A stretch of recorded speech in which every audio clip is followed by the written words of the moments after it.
Un saludo para todos. Bienvenidos a la cuarta sesión de nuestro seminario permanente Constitución y Derecho Comparado. Hoy hablaremos acerca de poder popular, poder constituyente y democracia hacia la República Plebeya. Es un honor para nosotros tener a la profesora Camila Vergara. Profesora Camila, le doy un saludo preliminar al inicio de nuestro seminario. Muchas gracias, Milton César, por esta invitación y encantada de estar aquí compartiendo con ustedes. Maravilloso, profesora Camila. Es todo un gusto para nosotros contar con su presencia. Saludo también al profesor Pablo Bernardo Arboleda, director del Centro de Investigaciones Sociojurídicas. Profesor, ¿cómo está? Buenos días, especial saludo. Buenos días, profesor Milton, profesor Juan David, y un especial saludo a nuestra profesora Camila Vergara por aceptar nuestra invitación y estar presente en esta jornada de cierre de nuestro seminario permanente de Constitución y Derecho Comparado. Seminario que en esta versión ha contado con análisis en torno a la deliberación, la protesta, proceso constitucional. Hemos contado con la presencia de la doctora María Luisa Rodríguez, Jairo Estrada, el profesor Oscar Mejía Quintana, y cerrando de una manera muy rigurosa, con altos estándares de calidad, con nuestra profesora Camila Vergara. Bienvenida. Nuestro seminario tiene el objetivo de generar conocimiento a partir de deliberaciones académicas sobre la democracia, la Constitución y sobre tópicos que de allí pueden entonces inferirse como la deliberación, el derecho a la protesta, procesos constitucionales, procesos de paz, y hemos tenido de manera muy exitosa unos resultados no solamente en la audiencia de nuestros eventos, sino también en diferentes productos académicos que de allí se han ido derivando. Entonces, muchas gracias, profesora Camila, por estar con nosotros este día. Bienvenidos. Muchas gracias. Muchas gracias, profesor Pablo. También le doy un saludo al profesor Juan David Salvador Vélez, docente de nuestra Facultad de Ciencias Jurídicas y Sociales, que previo a la presentación de la profesora Camila va a hacer un comentario acerca de su obra La República Plebeya. Profesor Juan David, ¿cómo está? Buenos días, doctor Milton, doctora Camila, doctor Pablo. Muchas gracias por permitirme estar en este espacio y esperemos pues que sea muy fructífero para todos nosotros y para nuestra comunidad universitaria. Muchas gracias.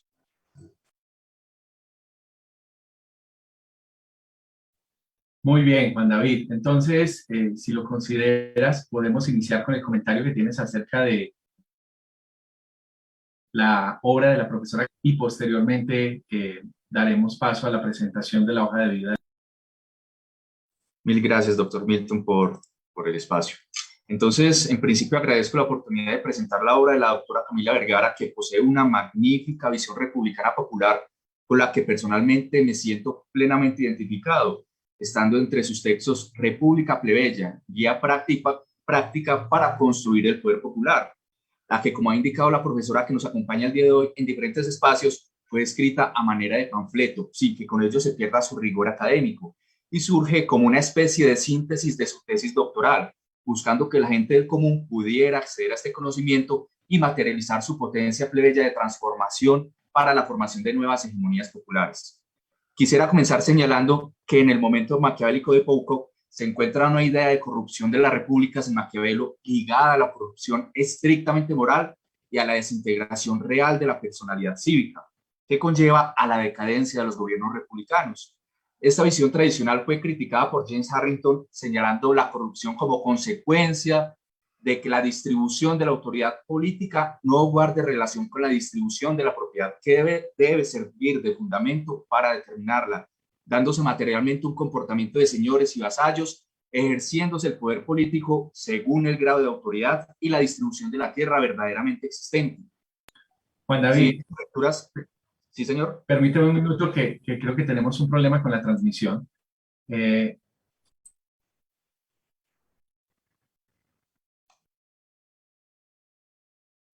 Doctor, ¿se le desactivó el micrófono? Sí, le preguntaba a Julián de la parte técnica que me indican que tenemos un problema con la transmisión.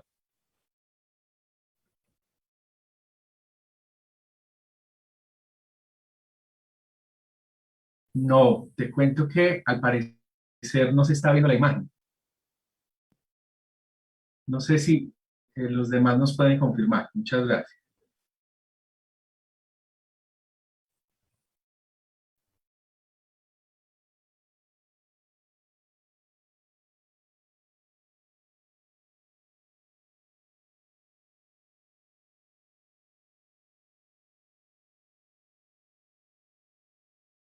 Bueno, perfecto. Les pido mil excusas. Entonces, Juan David, si puedes retomar. Muchas gracias. Perfecto, yo también lo veo ya, está ahí.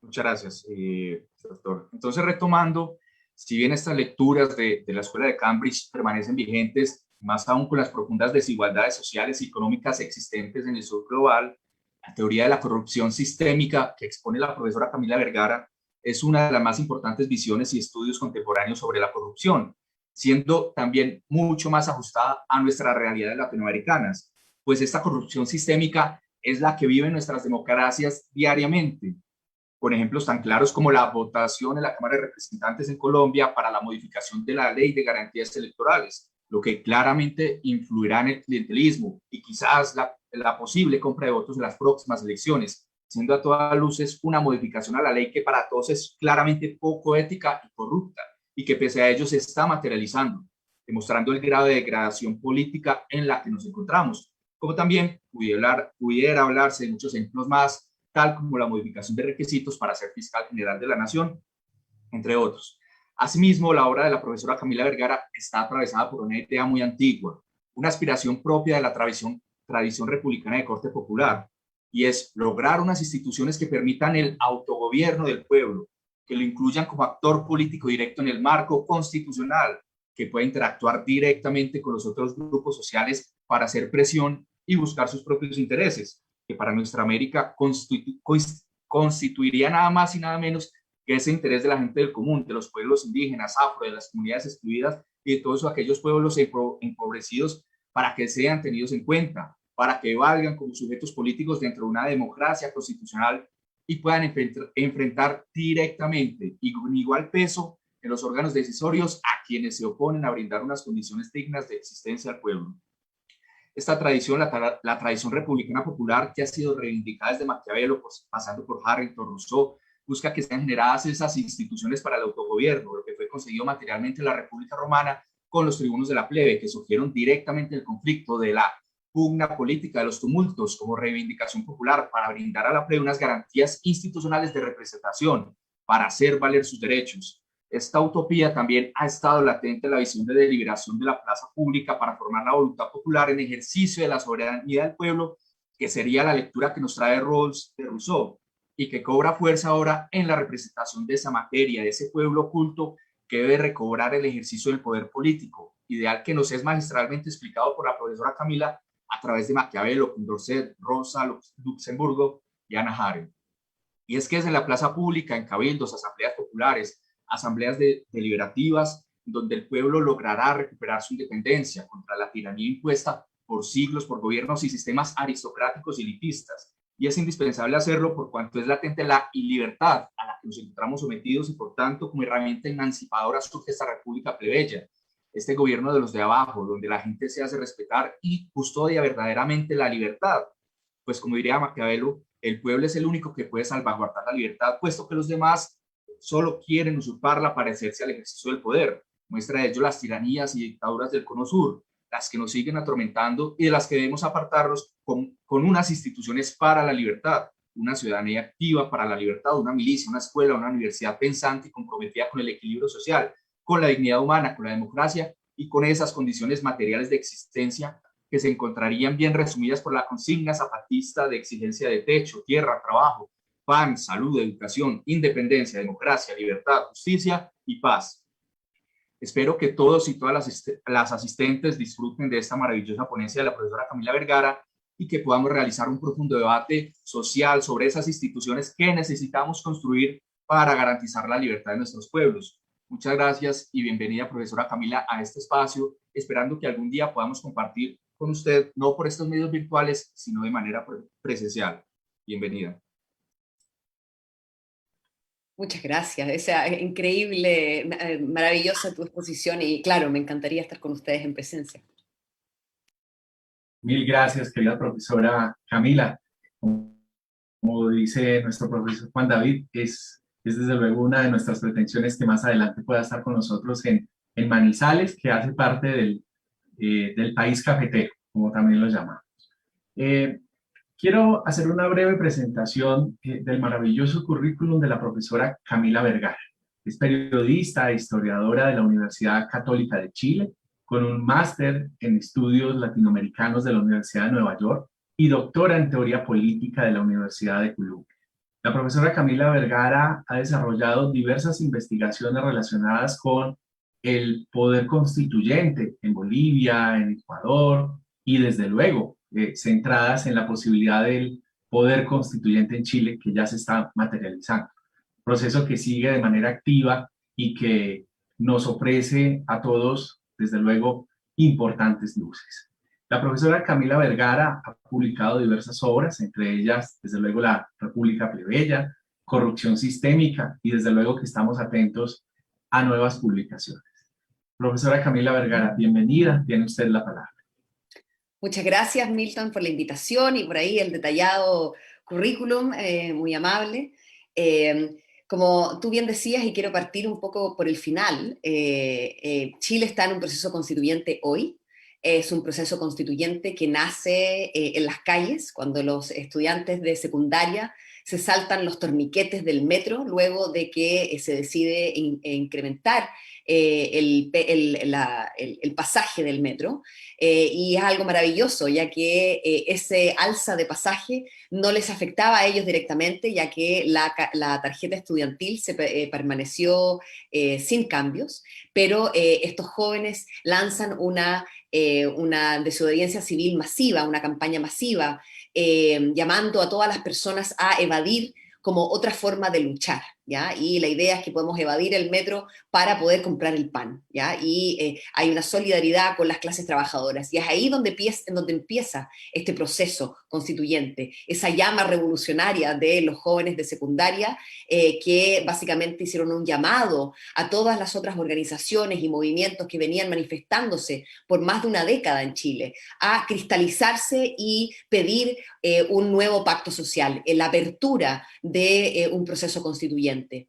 Y aquí nos damos cuenta de que ese proceso nos llama a ver el actor que inicia este proceso, que es el pueblo plebeyo, el pueblo que las personas comunes y corrientes que básicamente son ciudadanos y ciudadanas de segunda clase, que tienen los mismos derechos en la formalidad, en el papel, todas las personas nacidas o en un territorio donde está el Estado de Derecho tienen los mismos derechos en la formalidad, pero nosotros sabemos que en la práctica esos derechos solamente son gozados por aquellas personas que realmente tienen recursos y que la mayoría de las personas, por lo menos en Latinoamérica, que es la región más desigual del mundo, la mayoría de las personas, podríamos hablar del 80% de la población, está en una situación más precaria donde algunos derechos se pueden gozar y otros simplemente lo son inalcanzables y podemos hablar de una violación de esos derechos ya que no se garantizan.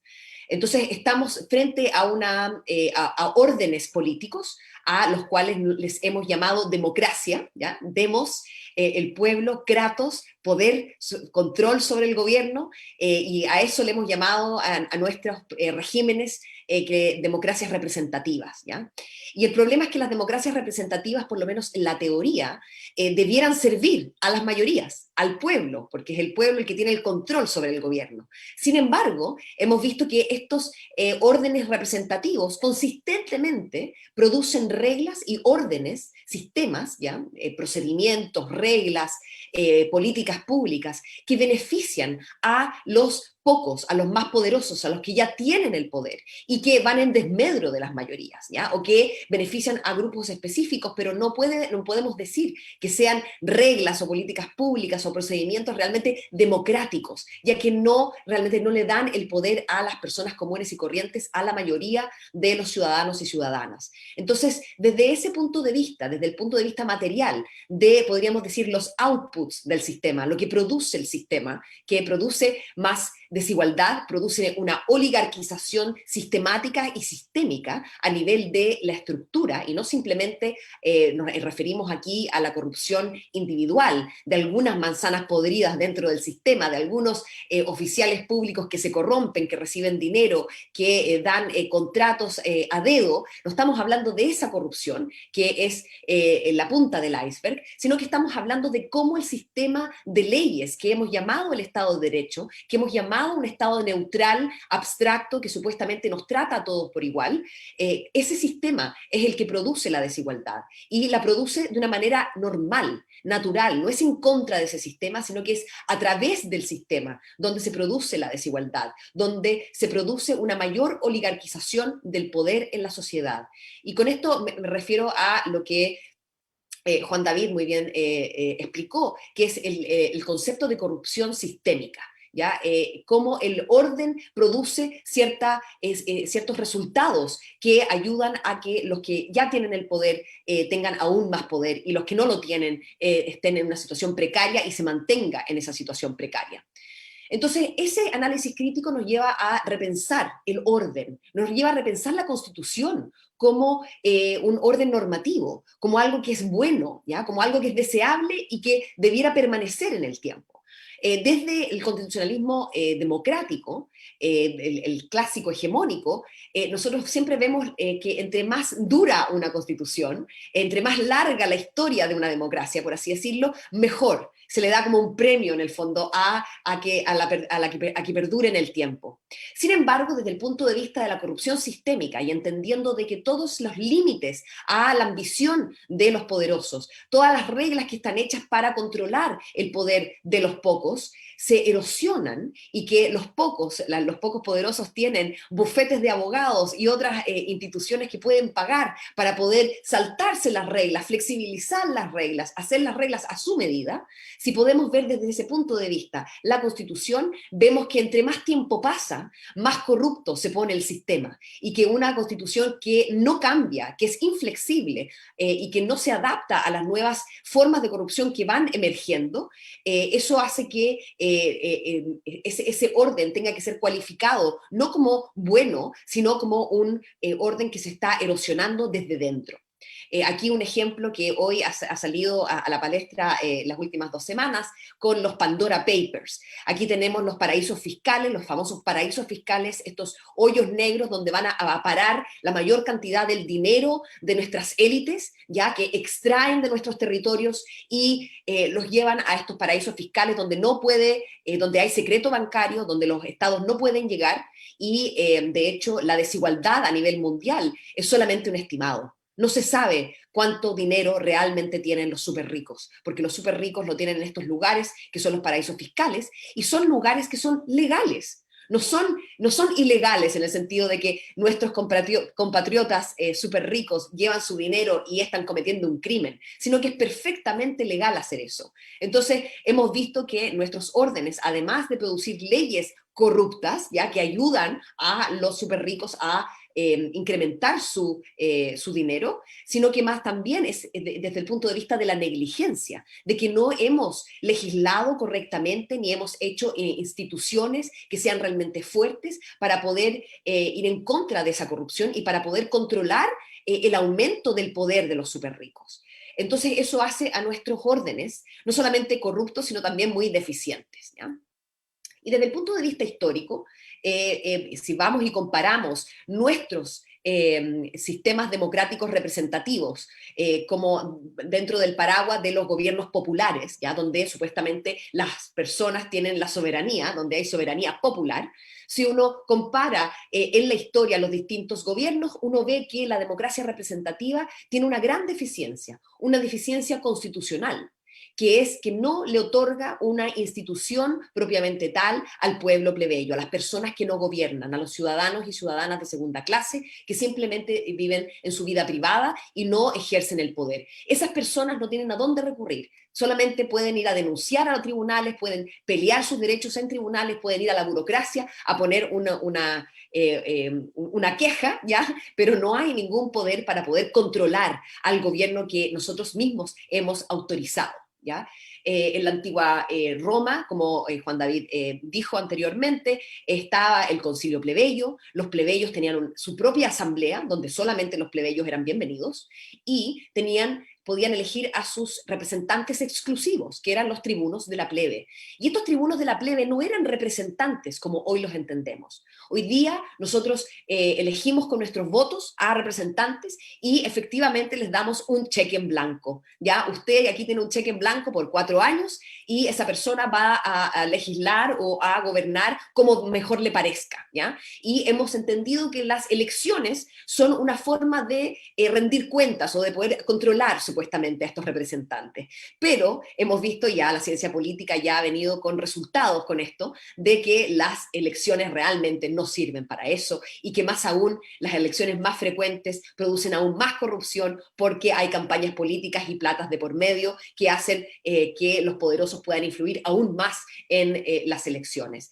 Y además los partidos políticos tienen un control sobre el método eleccionario. Entonces es muy difícil poder elegir a personas que estén fuera de ese sistema. Entonces al final lo que pasa es que las personas comunes y corrientes autorizan, como diría Maquiavelo, su propia ruina, porque vamos y votamos y básicamente legitimamos a estos representantes ahí a las leyes que producen, que luego nos oprimen. Y como nosotros participamos, nos han dado libre acceso, entonces es difícil para nosotros criticar este sistema que ya nos dio el derecho a voto a todos y a todas.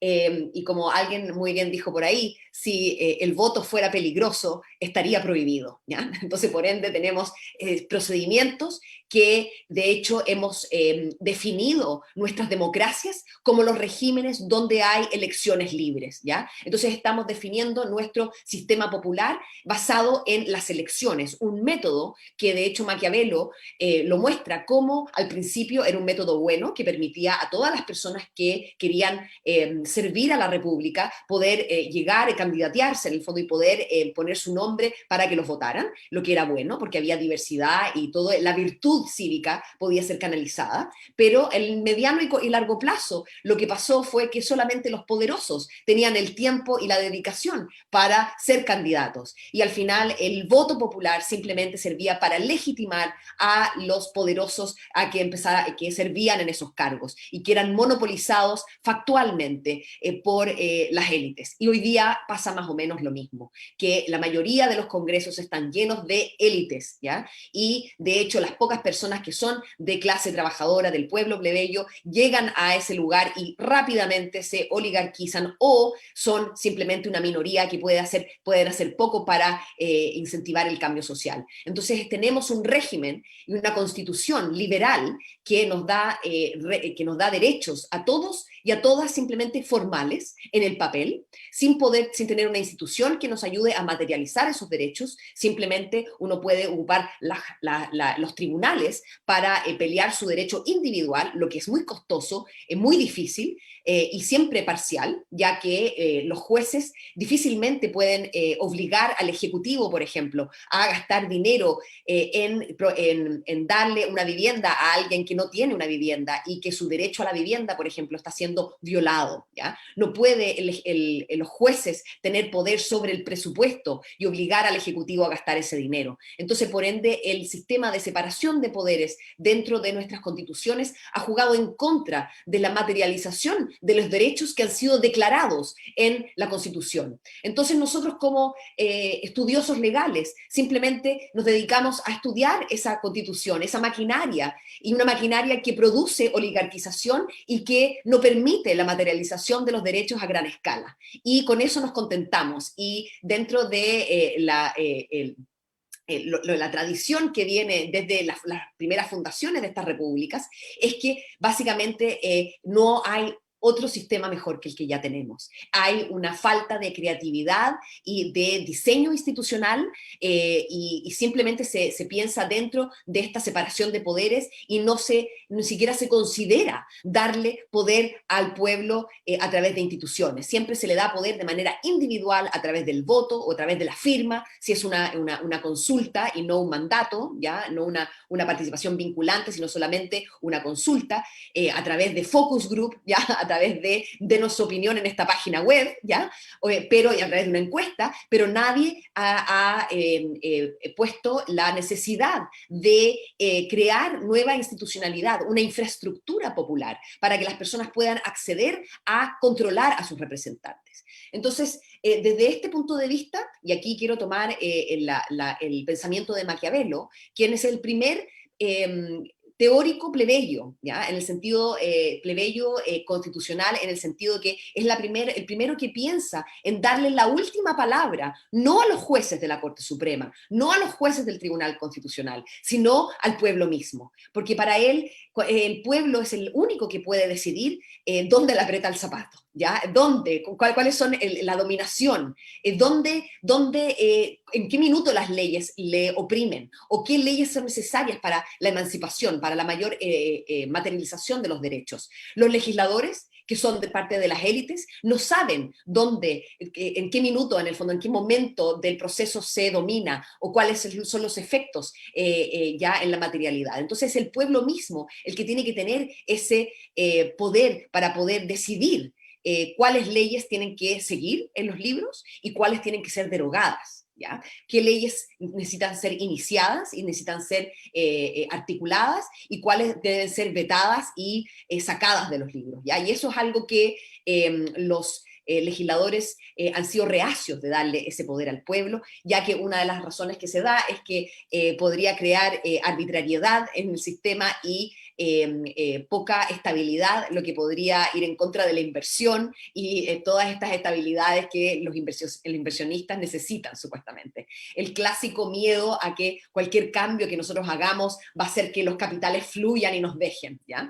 Y este es básicamente una política de los miedos, que también Maquiavelo habla mucho de esto, y él trata de canalizar ese miedo, pero desde otro punto de vista, de que hay que recordarle a las élites que el pueblo también es poderoso y que el pueblo también es necesario que ejerza un poder fundacional y que ese poder fundacional no puede regirse dentro de el marco jurídico que existe, porque el marco jurídico que existe no permite la acción política y transformarse en el cambio social que se espera, ya que la separación de poderes y los derechos formales así lo previenen. Entonces, es necesario que el pueblo pueda tener este poder fundacional. Y como bien dijo Juan David antes, lo que se le da, en el fondo, lo que Maquiavelo teoriza, es otorgarle el poder constituyente al pueblo, que es el pueblo el que es el guardián de la libertad.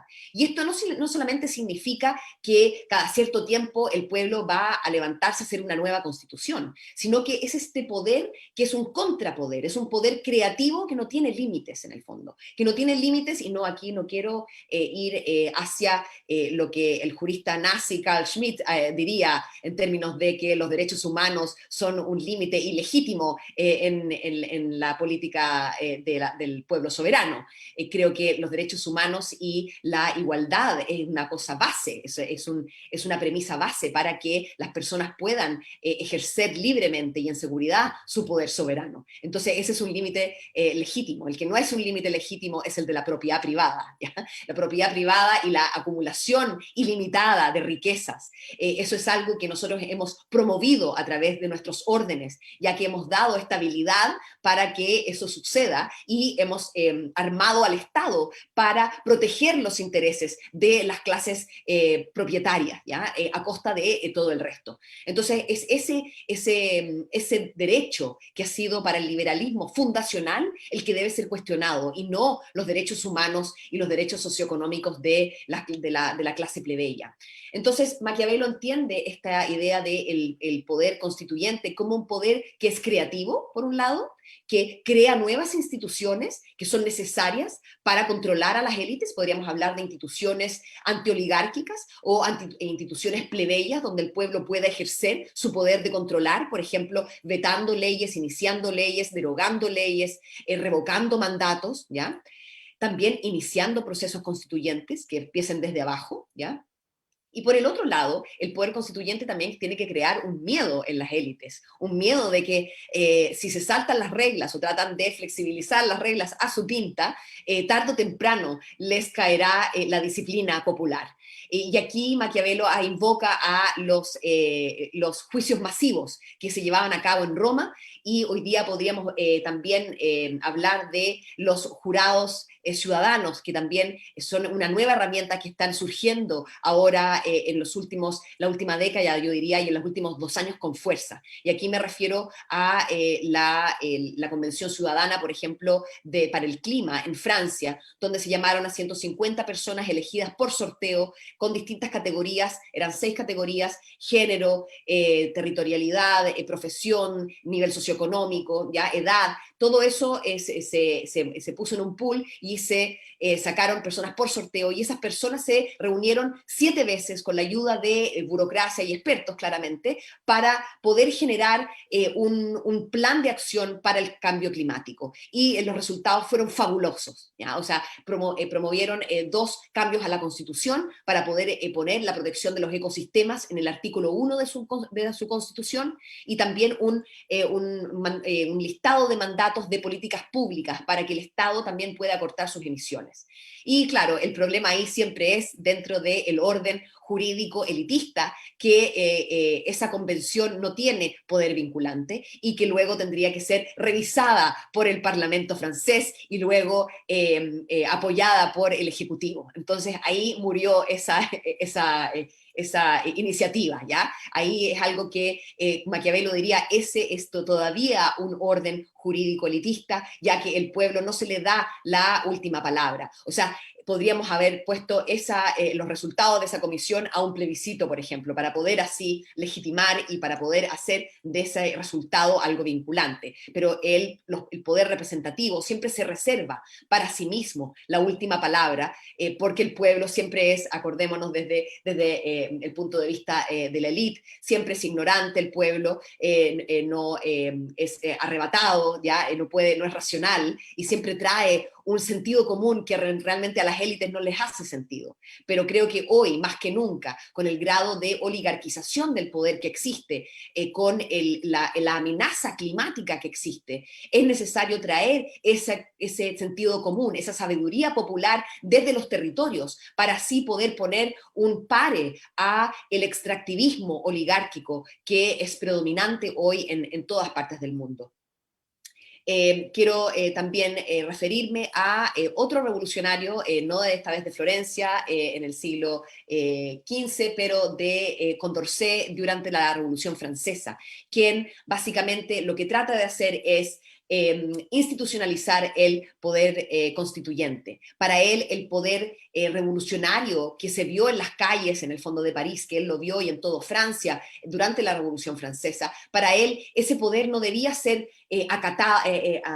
apagado o recluido, sino que tenía que ser canalizado, porque ese era el poder de protesta, que es un poder preservativo en el fondo del buen gobierno, ya que solamente manteniendo ese espíritu revolucionario de protesta en contra de los avances oligárquicos que vienen del gobierno representativo, inevitablemente, tarde o temprano, es necesario tener ese poder de protesta, y no solamente en las calles, ya que ese poder de protesta en las calles es muy desigual. Él dice que básicamente las personas que viven cerca del centro del poder, podemos decir la capital, por ejemplo, o cerca del municipio, tienen mucho más acceso a poder protestar y a poder ejercer ese poder de protesta. Entonces, y las personas que tienen dependientes, por ejemplo, como niños pequeños o personas ancianas que tienen que hacerse cargo, no pueden salir a protestar. En el caso de Chile, tenemos que salir a protestar, te puede costar un ojo, ¿ya? Y otro tipo de mutilaciones y vejaciones sexuales y inclusive la muerte. Entonces, claramente, el poder el derecho a la protesta solamente puede ser ejercido de manera muy desigual. Entonces, para él, para que el derecho de protesta y esta llama revolucionaria esté distribuida en toda la población, es necesario que las personas se junten en asambleas, cabildos, organizaciones, para que desde sus propios territorios, en un momento y un lugar que sea conveniente, se puedan tomar decisiones, y aquí él impulsa las decisiones como un mandato simple de una oración, algo fuerte, claro, que no pueda ser malinterpretado, y que esos mandatos simples puedan ser considerados por otras asambleas y cabildos y organizaciones en otras partes del país, y puedan ser votados a favor o en contra, y en el minuto que se aprueban puedan ir así juntando votaciones y aprobaciones, y hasta llegar a una voluntad expresada del pueblo, y no una voluntad popular que es entendida por los representantes como una suerte de ventríloco, ¿ya? De que básicamente el pueblo dice, pero nadie sabe dónde lo dice, cómo lo dice, no hay nada escrito. Entonces es muy fácil para los representantes llenarse la boca ya con la retórica popular sin realmente tener esos mandatos y decir, yo estoy mandatado por el pueblo, yo lo que yo hago es lo que el pueblo quiere, cuando el pueblo realmente no ha emitido sus declaraciones. Entonces, lo que Condorcet propone es tener una red de asambleas en que las personas puedan realmente emitir estas declaraciones, que se puedan agregar estas declaraciones hasta tener una voluntad expresada. Y esa voluntad expresada es una expresión del poder constituyente, en el sentido que no se basa en reglas preestablecidas dentro del orden constitucional, en el sentido de que lo que propone el pueblo dentro de la protección de los derechos humanos debiera corresponder, en el sentido que no podría llegar, por ejemplo, el Congreso o la Corte Suprema a decir lo que ha decidido el pueblo no corresponde dentro del marco que tenemos. Entonces es en ese sentido extra constitucional o extra legal, y por el otro lado es un contrapoder que viene de este espíritu revolucionario, que es una llama que no hay que apagar, sino que hay que mantenerla viva. Hay que crear un espacio, y aquí junto a Hannah Arendt, esta idea de que el poder constituyente y la política se hacen en un espacio físico, un espacio que necesita ser seguro, en que las personas pueden recurrir y puedan intercambiar ideas en dignidad, en igualdad, y desde ahí es donde nace esta llama revolucionaria de la libertad, ya que se extiende en todo el territorio. Hoy día, para ella, como ella vio nuestros gobiernos representativos, ella dice que hay ciertas asambleas y cabildos, organizaciones, lugares. Yo sé que en México hay varias iniciativas. De hecho, tengo aquí una reunión en Puebla mañana con la Casa de los Pueblos, que es una iniciativa que se han tomado una fábrica y para poder autogobernarse. Estas son islas de libertad en una marea, en un océano de administración y de partidos políticos que no tienen nada que ver con la política como la forma de definición de las sociedades, de las normas de las sociedades, todos juntos decidiendo, sino que tiene que ver más con la implementación de una plataforma específica y una forma más de dominación que de emancipación. Entonces quiero terminar con unas breves palabras sobre Chile, ya atando toda esta idea del poder constituyente, en que qué es lo que está pasando hoy en Chile. Hoy este poder constituyente que surge desde saltar los torniquetes en este acto de solidaridad con las familias trabajadoras, esto arrinconó a un gobierno de derecha, ya que no quería el cambio, que estaba a favor de mantener la constitución que había sido hecha en dictadura y reformada por una izquierda neoliberal, si podemos llamarla así, si es todavía izquierda, neoliberal sí es, y básicamente que habían reformado esta constitución, este marco, y diciendo que era democrático. El pueblo pide cambiarlo. Entonces lo que hace el gobierno, se junta con las cúpulas de los partidos políticos, los líderes que tienen todo que perder y nada que ganar con el proceso, y pactan una salida a esta crisis constitucional, a esta crisis que emerge desde un momento revolucionario, y se traza un procedimiento formal en el que primero se le da la preferencia a los partidos políticos para poder competir. se hace una competencia por listas, y esto hace que las personas comunes y corrientes tengan menos probabilidades de salir elegidas, ¿ya? Tenían muchos problemas para tener firmas, para ser candidatos, siendo que los de partidos políticos tenían la puerta abierta, ¿ya? Tenían financiamiento, o sea, tenían todo en contra las personas comunes y corrientes que empezaron el proceso. Y más aún, a puertas cerradas, se decidió que cada artículo de la Constitución tenía que ser aprobado por 2/3 de la Convención Constitucional que fue elegida en este pasado mayo. Esto significa que las fuerzas conservadoras del país van a tener la posibilidad de vetar medidas más radicales, estructurales, que se necesitan para desmantelar todas las industrias que se han creado alrededor de los servicios básicos que han sido privatizados durante los últimos 30 años, ¿ya? Más allá de declarar derechos ambiguos o abstractos, ya donde todo cabe, eso realmente no sirve para cambiar la materialidad. La materialidad necesita una directiva mucho más específica y es eso lo que se está hoy día peleando en la convención que acaba de empezar a escribir las normas. Este pasado lunes empezó a juntar y aquí vemos que los independientes lograron alrededor del 20% de esta convención. Es bastante para las reglas del juego adversas que fueron trazadas desde el poder. Sin embargo, está en una posición marginal. Entonces aquí es cuando el poder constituyente popular tiene que volver a emerger como esto se cierra, en el fondo hay un proceso que está cerrado, solamente se va a escribir bajo estas paredes, tiene que emerger un poder popular para poder apoyar a esos independientes, a esos tribunos de la plebe, por así decirlo, a esos voceros y voceras en su lucha para adquirir instituciones y derechos, o sea, reglas, procedimientos e instituciones que puedan realmente editar el modelo constitucional al punto de cambios estructurales. Muchas gracias. Mil gracias, la profesora Camila Vergara. Estamos, creo que la palabra justa, fascinados con su presentación, porque tenemos un interés contundente, claro, por seguir difundiendo este país y desde luego contribuir en Latinoamérica. Con un primer punto. Parece que en Latinoamérica, cuando bebemos de las aguas del constitucionalismo, creemos que es el constitucionalismo más libertario y más democrático posible, y resulta siendo el constitucionalismo más nuevo para nosotros.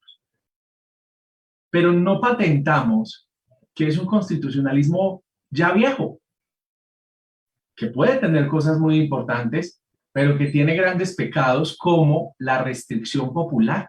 Le concede la última palabra a institutos como la Corte Suprema, a órganos disciplinarios en Colombia como el Procurador, o una institución que puede ser muy cuestionada como el Banco de la República, la banca central, que toma decisiones enormes y que trascienden en la vida de los ciudadanos. Y regularmente pensamos en la democracia como algo complejo, belicoso, y que son más los casos negativos que los positivos. Entonces, por ejemplo, en Colombia piensan en el plebiscito por la paz, donde terminó imponiéndose por pocos votos la opción del no como aprobación, perdón, como negativa a la refrendación de la paz. O posteriormente la consultó el umbral requerido, pero que tuvo una votación favorable de 12 millones de votos. O nos señalan el Brexit, para pensar en un caso internacional llamativo. Entonces, mi pregunta quiere estar enfocada en este punto. ¿Qué tipo de argumentos podemos tratar de sembrar en Latinoamérica para convertir esa teoría de la Constitución, que ya es muy clásica, en una teoría constitucional democrática, más plebeya, más del autogobierno? Porque pareciera que algo que es positivo, que es la idea garantista de los tribunales constitucionales, a los cuales muchos les asignan un poder transformador, está generando un favor contraproducente, está inhibiendo finalmente la participación popular. Ese era mi comentario y la cuestión que le quería formular. Muchas gracias, profesor.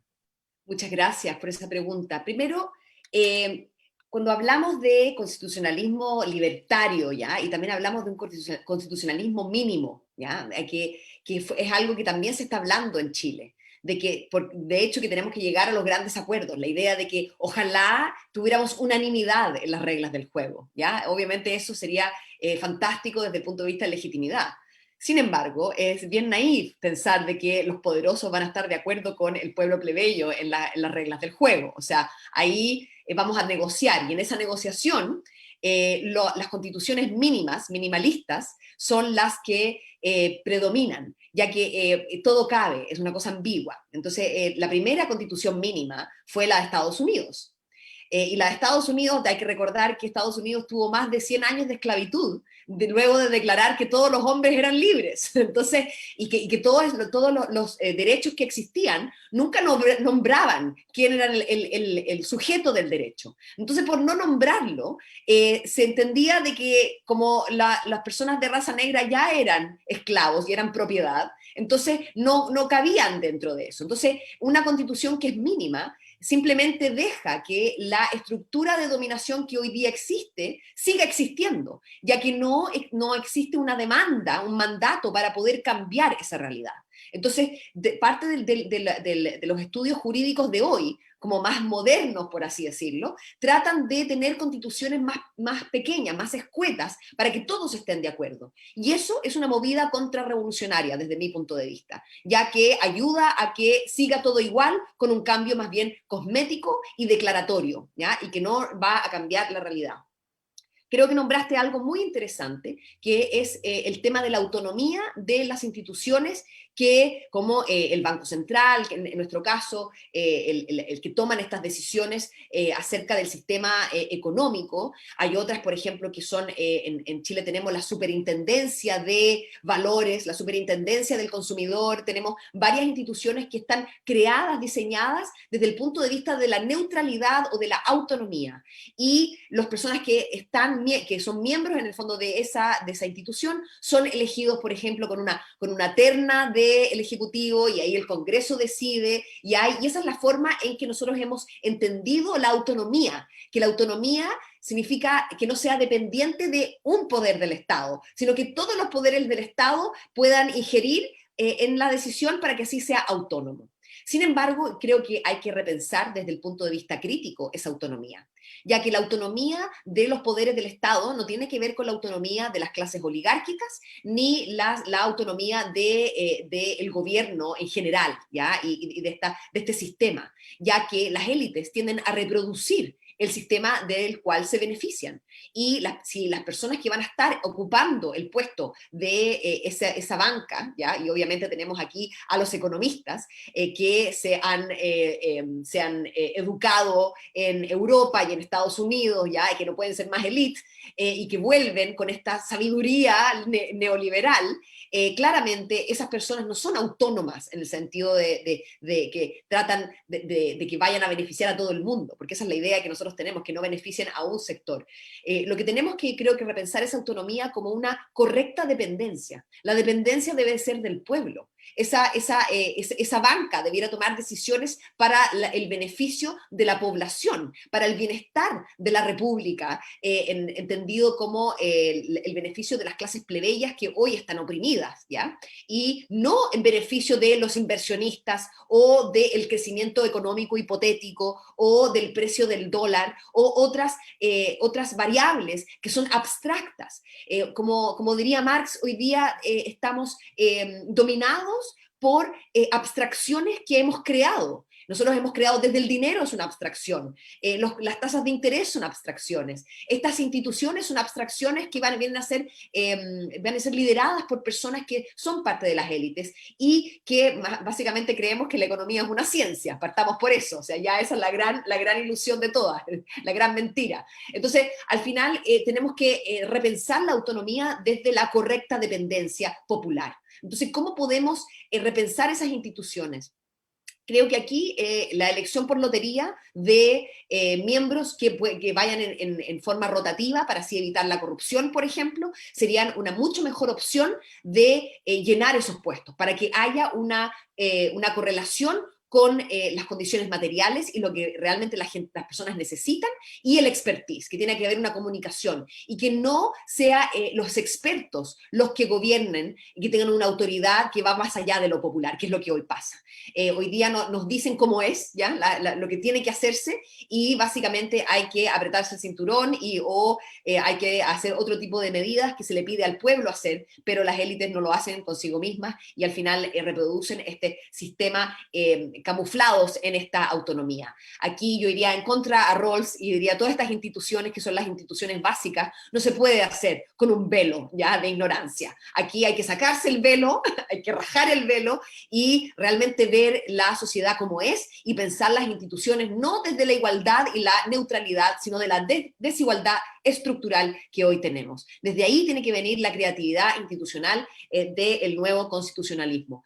Y obviamente sabemos que los jueces, aunque le llamamos transformadores, no lo son realmente, ya que el urgimiento de personas que tienen sus derechos materializados por materializar los derechos de otros va a ser muy bajo, ¿ya? Y siempre se hace en la medida de lo posible, razonablemente, y claro, eso razonable tiene que ver con una mentalidad de las élites, lo que es razonable. Pero para una persona que no tiene casa y que está viviendo a la intemperie, obviamente no es razonable tener que esperar 10 años más para tener un techo. Entonces hay que entender de que el sentido común tiene que primar y no el sentido del experto, que es un sentido elitista. Aquí quiero también hablar un poco sobre los plebiscitos, que también lo nombraste tú, y es parte de la forma en que los pueblos han estado acostumbrados a participar. Y los plebiscitos tienen una larga data.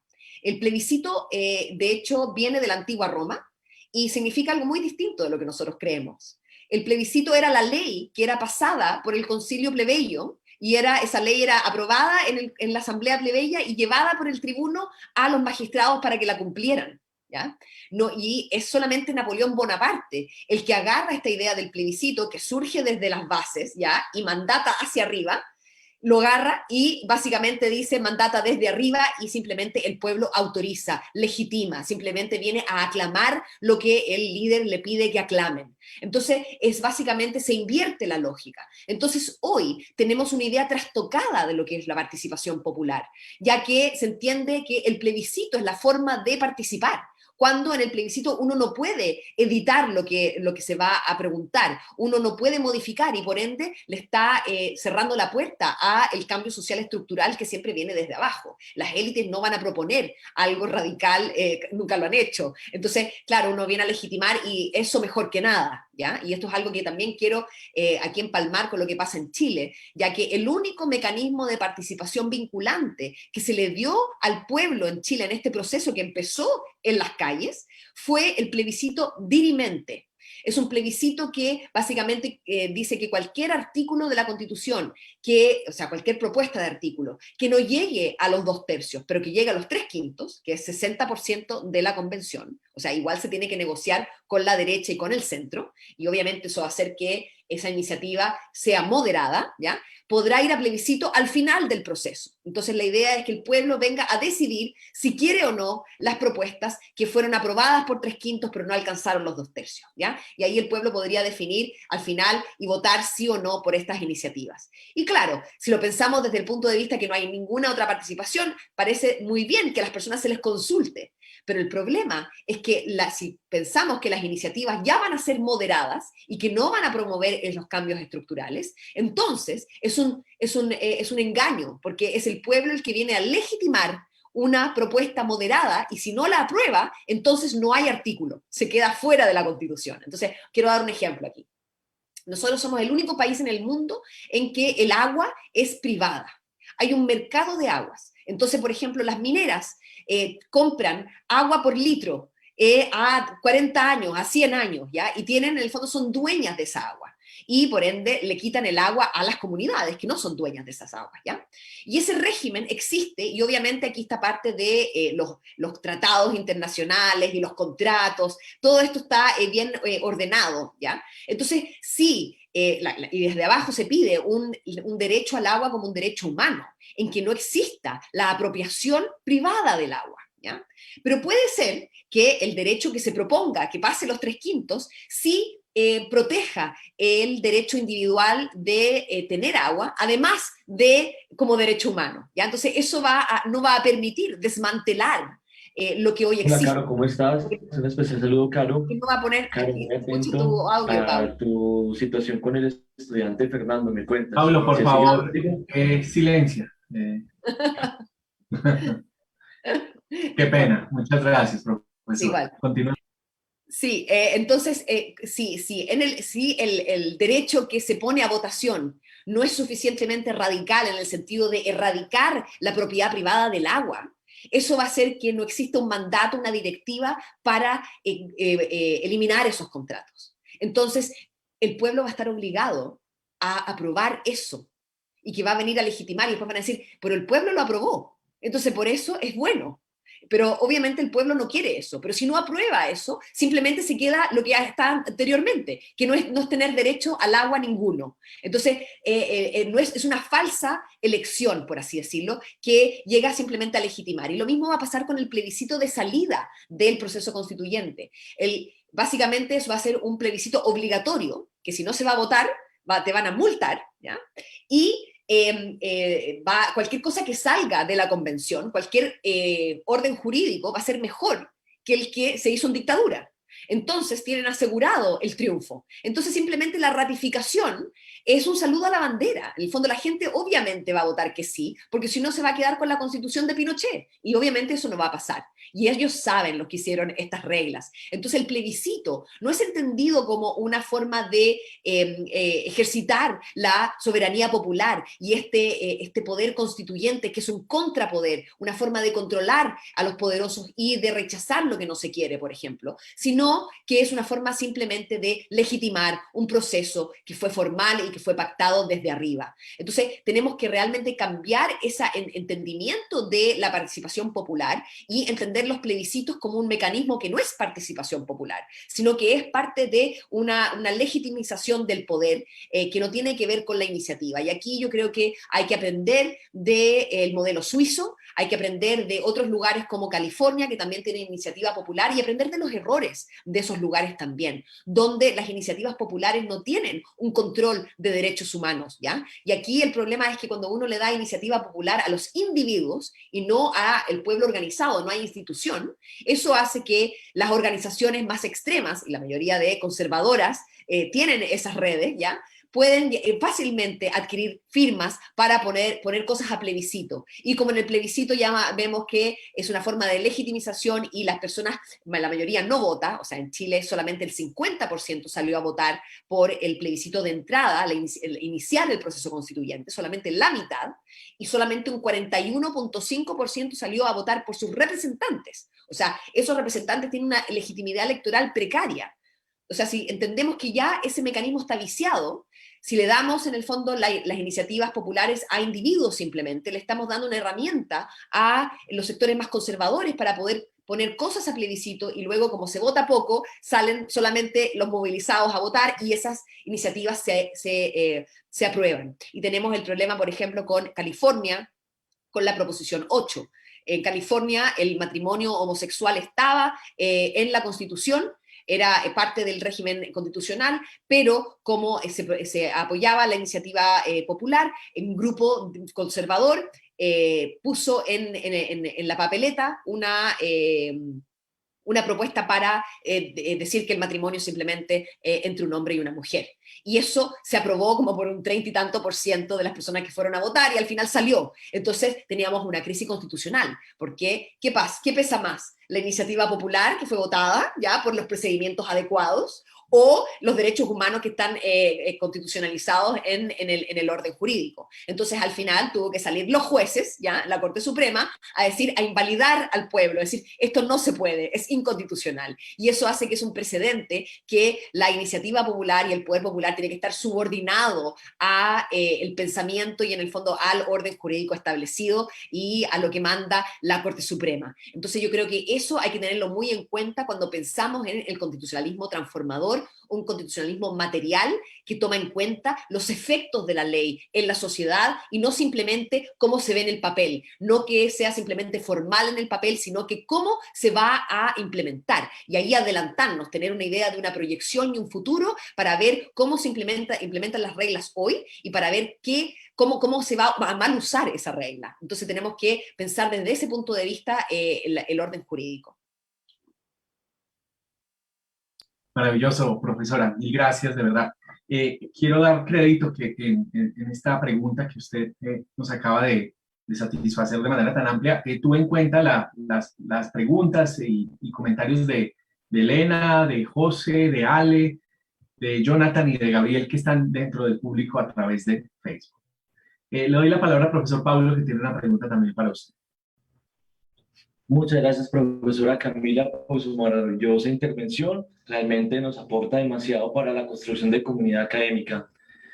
Quiero realizar una pregunta muy precisa en relación al nuevo diseño constitucional de Chile, en el sentido de cuáles pueden ser unos mecanismos de participación ciudadana efectivos para que la última palabra esté en el pueblo y no de pronto en otras instituciones como los jueces o instituciones ejecutivas o bancarias. Muchas gracias, profesora Camila. Muchas gracias por esa pregunta. Sí, hoy día hay una de las comisiones temáticas de la convención. Está enfocada a democracia y ordenamiento del orden jurídico de manera política, ¿ya? Hay dos comisiones que están a cargo de eso. Se están viendo formas de democracia directa, ¿ya? Como mecanismos.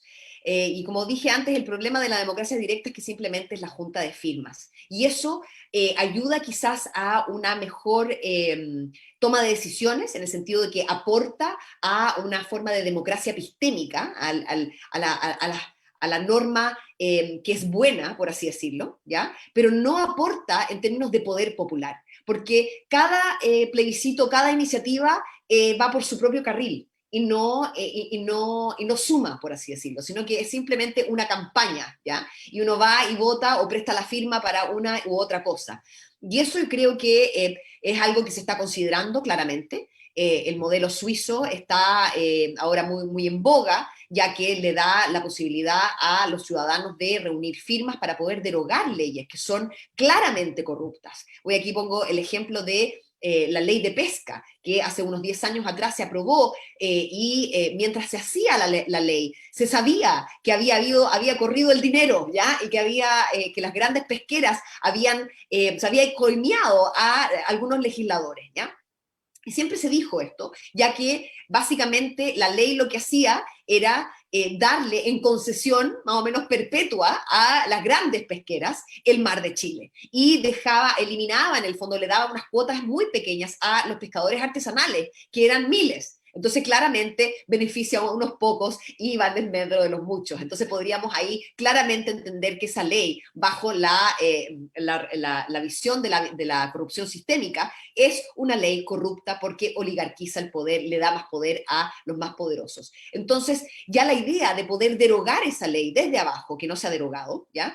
Es muy potente, ¿ya? Y ahí hay una forma de organización basal que sería importante. Sin embargo, lo que también ha surgido con el levantamiento popular de octubre de 2019 fue la cantidad de asambleas y cabildos y organizaciones que se juntan hasta el día de hoy de forma periódica para hacer acción política, para tomar decisiones, para expresarse, ¿ya? Y esto es son órganos basales populares que debieran ser reconocidos en la nueva Constitución. Entonces, por lo menos desde mi punto de vista, estos mecanismos de democracia directa debieran contemplar dos vías, una la vía individual y otra la vía grupal, ¿ya? De que se le dé una opción a las personas para organizarse, para crear poder popular y no simplemente ir a prestar firmas para una campaña específica.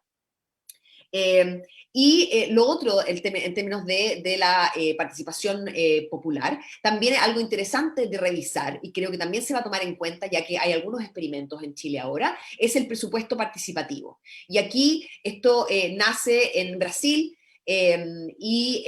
básicamente son también organizaciones de base, asambleas y cabildos, los que proponen proyectos para que sean materializados con el presupuesto. Y esto en estos lugares en Brasil llegan a manejar el 20% del presupuesto municipal, que es bastante importante, ¿ya? Y aquí es la sociedad civil a través de estas organizaciones que promueve y en el fondo y propone qué hacer con este 20%, ¿ya? Y luego trabaja con la municipalidad para llevarlo a cabo, ¿ya? Entonces, eso hace que no simplemente hay una participación en términos de la ley o de cosas nacionales, sino que realmente donde la gente más le importa, que es a su nivel local, en su vecindario, en sus lugares de hábitat, ¿ya? Que le da poder real a las personas no simplemente para denegar, por ejemplo, proyectos extractivos que crean zonas de sacrificio, como les llamamos en Chile, lugares totalmente contaminados donde vienen a extraer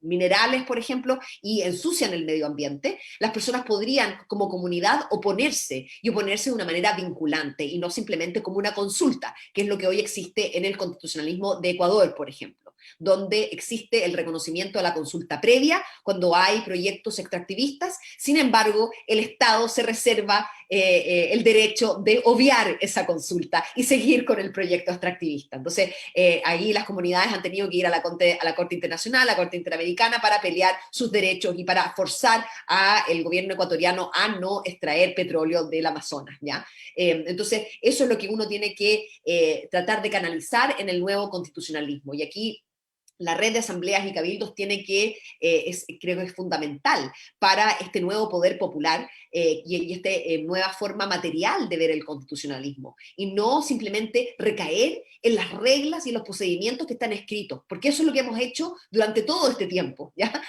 De hecho, Colombia tiene una constitución maravillosa en el papel, pero uno ve que al final no mucho ha cambiado en términos materiales para las personas. Entonces, hemos visto que todas las declaraciones y las leyes que no tienen una institución para que se ejecuten, ¿ya? Que estén vigilando y para que ejecute, eso hace que sean meras declaraciones y se queden en el papel. Y aquí de nuevo quiero rescatar el pensamiento de Maquiavelo y de Condorcet, que los dos proponen una institución de fiscalizadora y de aplicación y ejecución de la ley. O sea, una institución que es elegida con personas del pueblo, puede ser por lotería, pero básicamente son personas de origen popular que van rotando y su misión es ver que la ley se cumpla primero y que se ejecute correctamente, y que no se pasen leyes declaratorias y que queden básicamente en el papel y que después nadie les haga el seguimiento, porque eso es mucho de lo que pasa. Parte de la estrategia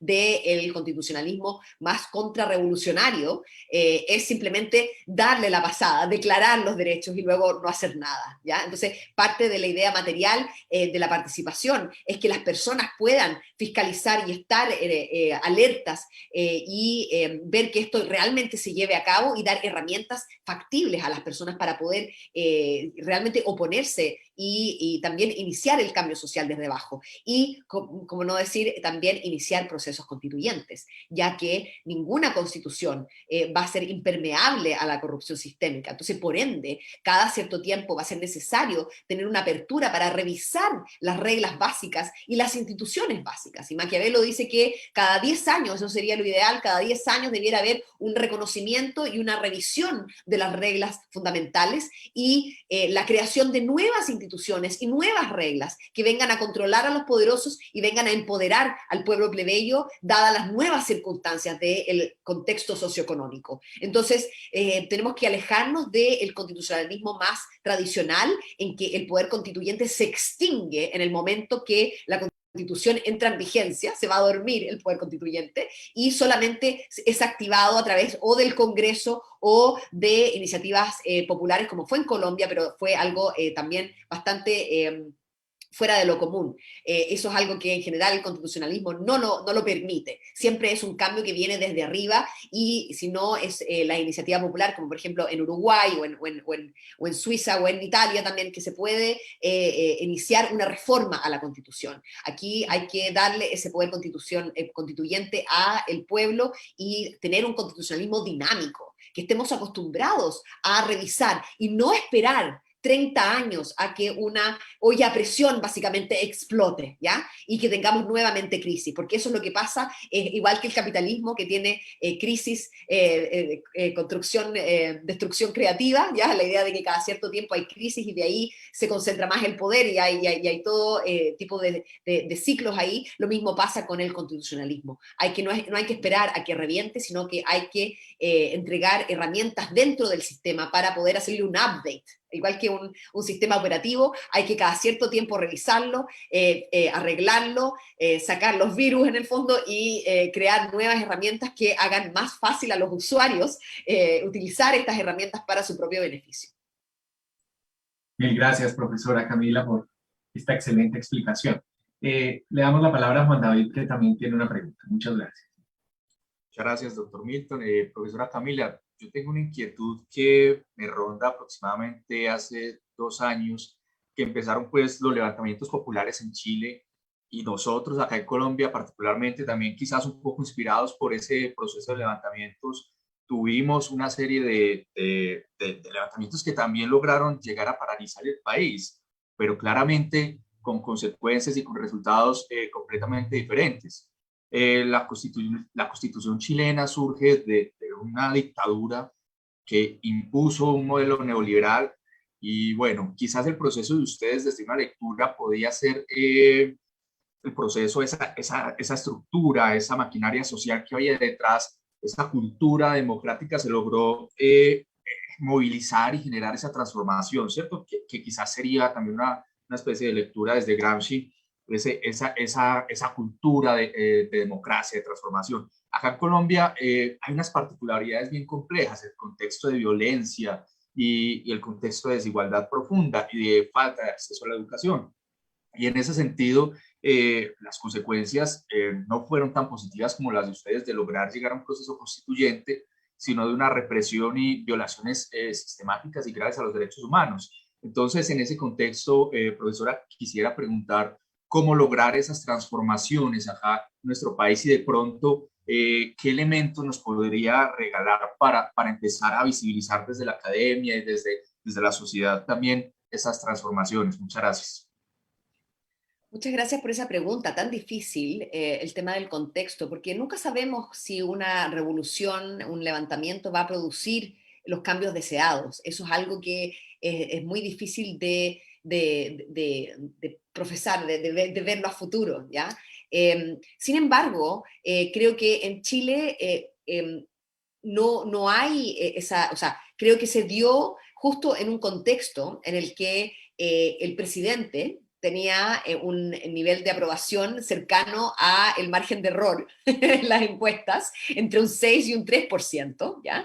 En que hay una crisis de legitimidad a todo nivel, de que ninguna institución del Estado tenía más de un 20% de aprobación en las encuestas. O sea, está todo por los suelos. Entonces, es un terreno fértil para un cambio constituyente, ¿ya? Un momento constituyente.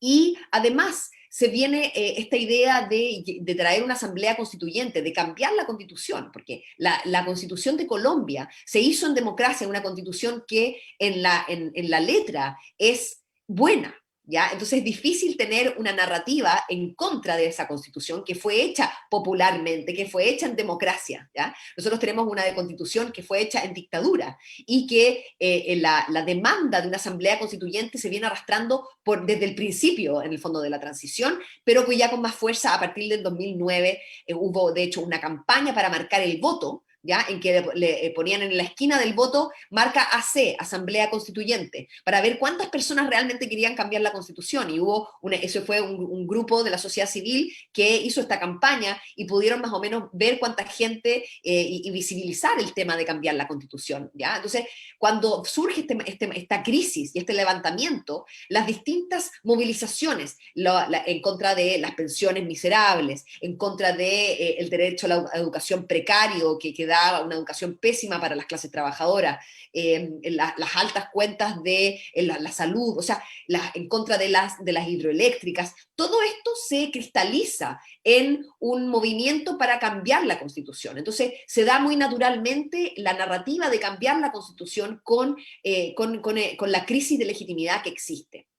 Y claro, al igual que Colombia, las violaciones a los derechos humanos han sido terribles. O sea, hay 5 reportes de violación de derechos humanos en Chile. Más de 400 personas han tenido daño ocular. Muchas de ellas perdieron los ojos, ¿ya? Hay violaciones sexuales de niños, hay muertes, gente que todavía no se sabe quién las mató. O sea, también en Colombia se da algo así. Creo que también tenemos una evolución de las fuerzas del orden muy paralelo, Chile y Colombia. Diría Chile, Colombia e Israel.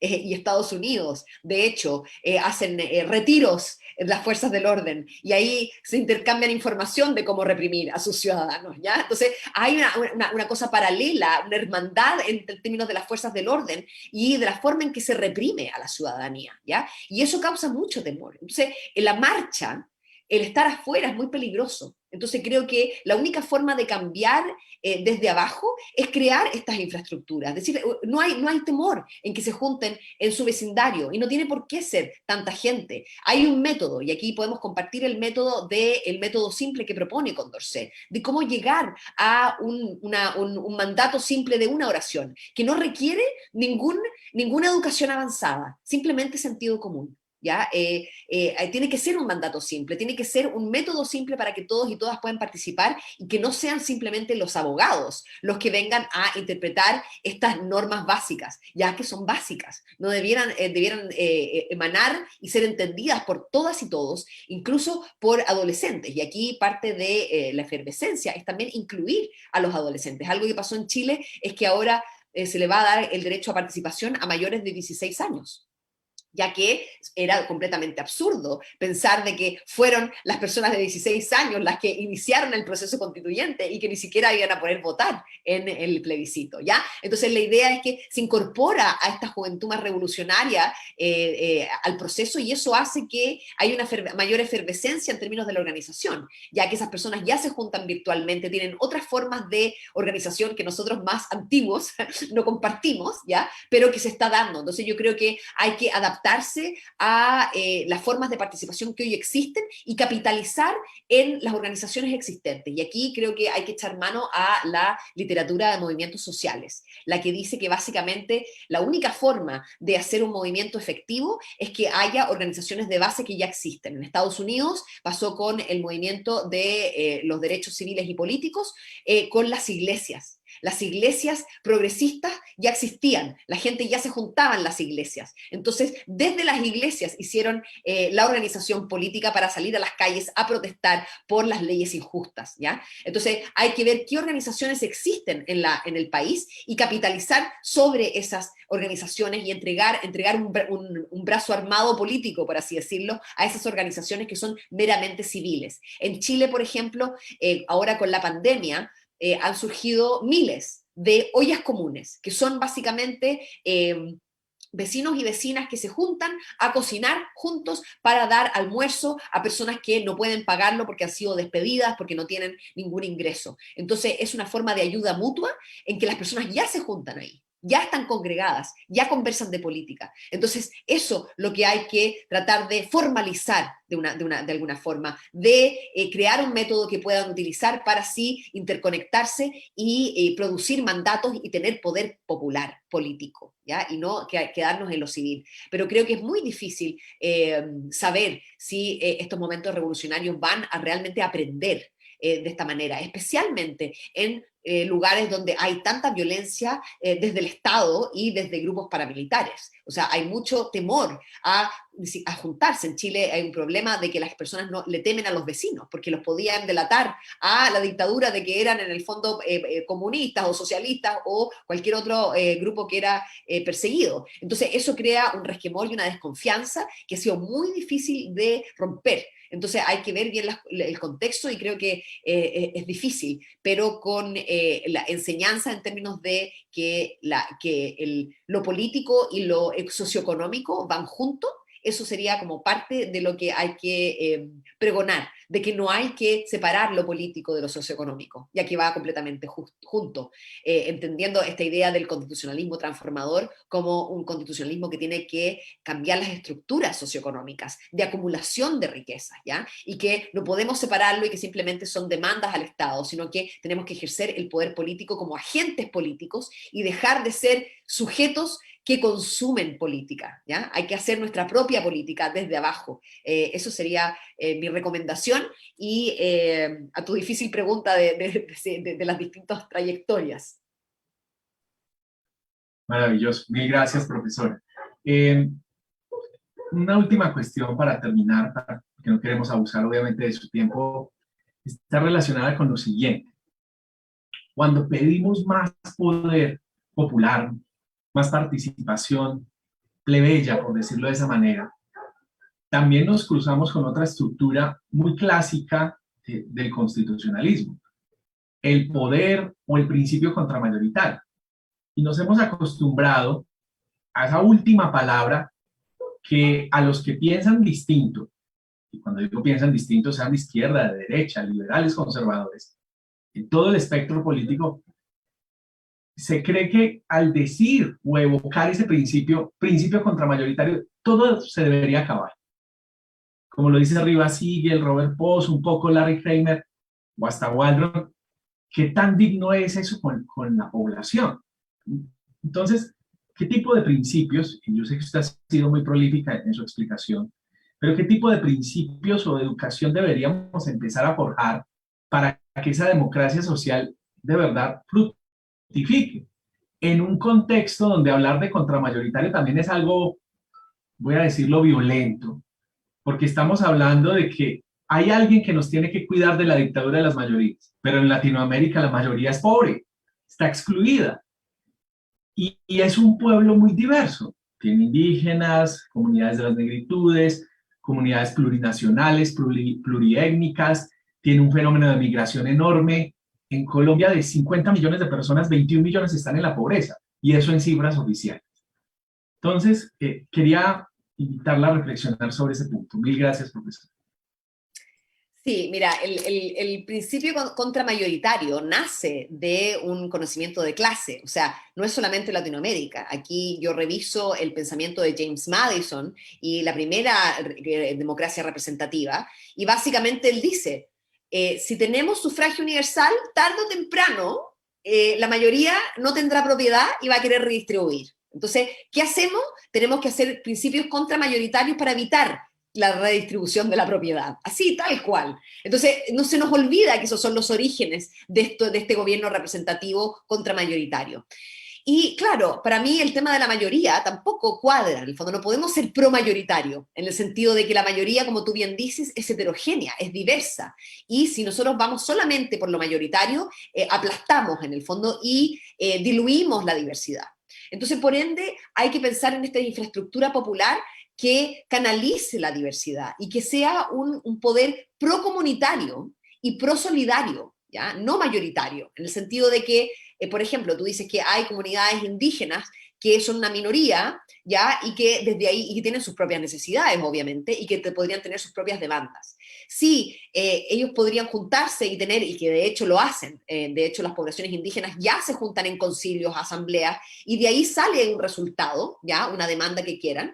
Si estamos todos conectados en una red y todas las personas tienen su asamblea y están conectadas y les llega un mandato de la población indígena, esa asamblea podría, en solidaridad, apoyar ese mandato, aunque directamente no le beneficia a ellos, ¿ya? Entonces, de esa forma, uno se salta a la mayoría, la idea de que solamente las demandas mayoritarias van a llegar a la votación, sino que podría ser una demanda minoritaria apoyada por la mayoría en solidaridad. Entonces, creo que aquí el principio tiene que ser un principio pro-comunitario y también pro-autogobierno y de autogestión. Aquí hay que cambiar el lente, porque desde la política de izquierda siempre ha sido muy estatista, la idea de la mayoría, ¿ya? De que llegamos al poder y aquí implantamos una plataforma que queremos y que supuestamente es mejor para todos. Pero eso básicamente vulnera las autonomías de las personas, vulnera la inteligencia de las personas, las infantiliza, ya que llegan a decirle como lo mejor que les conviene, en vez de dejar que ellos decidan y desde ahí salga esa creatividad. Entonces, creo que entender al pueblo en red, y aquí tener una visión no simplemente abstracta del pueblo como el soberano, y que nosotros no podemos ni siquiera pintarlo, no podemos dibujarlo, porque ni siquiera podemos entenderlo de esa forma, simplemente son distintos individuos agregados, ¿ya? Y no podemos saber quién es el pueblo y cómo, y cambiar desde eso a una idea del pueblo institucionalizado, al pueblo organizado, de que el pueblo soberano es un pueblo colectivo, no es el individuo. Entonces, esa colectividad no es la masa, es de nuevo una colectividad que está atada al territorio y atada a la experiencia vivida de las personas. Entonces es necesario que esa experiencia vivida, que tiene tanta sabiduría, pueda ser conectada y transmitida al resto de los que no somos tan sabios, ¿ya? Y que quizás estamos viviendo en una ciudad y no sabemos bien cómo se está depredando nuestro Amazonas, por ejemplo, y poder apoyar algo que nos hace sentido común, pero a las élites no les haría sentido. Entonces, es ese principio procomunitario de autogobierno, de que tenemos que respetar la autonomía local y solidarizar con demandas que no son mayoritarias, pero que nos hacen sentido. Ese yo creo que tendría que ser el principio del nuevo constitucionalismo. Pro comunidad y pro autogestión y no pro estatista, no pro público en ese sentido. Y aquí creo que el básico que hay que explorar es el derecho a la propiedad, de que tenemos que entender de que nosotros estamos limitados en nuestro entendimiento de lo que es la naturaleza, ya que desde el pensamiento liberal, la única forma de gozar la naturaleza y de sobrevivir es apropiándonos de la naturaleza, es teniendo propiedad sobre ella, teniendo un dominio, ¿ya? Y eso es muy occidental y muy capitalista.